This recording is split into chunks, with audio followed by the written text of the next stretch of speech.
The Oversight Committee is convened today to discuss something throwing the left into a tailspin, spending more time protesting and disrupting official proceedings than legislating. All because we're talking about cutting waste, fraud, and abuse and government mismanagement. For decades, this wasn't a partisan issue.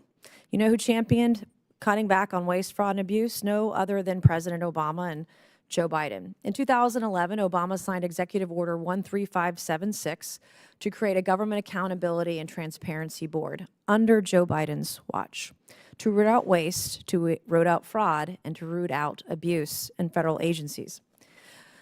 Joe Biden himself even admitted back then, quote, cutting waste, fraud, and abuse has been something Washington has talked about for decades, but now more than ever what the American people need is action, end quote. But now the left has done a complete 180, claiming cutting waste, fraud, and abuse is fascist. They say it's a threat to democracy. They even say our nation's chief executive shouldn't be allowed to direct or control the executive branch, or even ask an unelected bureaucrat who works for him what they did at work last week. We just want to know, what are the top 5 things you did at the office? You should know in about 5 minutes. And if you can't answer that question, you probably shouldn't be employed by the federal government or any company or organization. I would never hire you.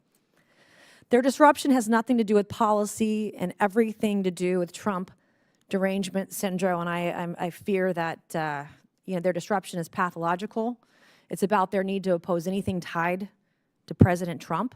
They'd rather protect bloated bureaucracy and light our tax dollars on fire than admit he was right.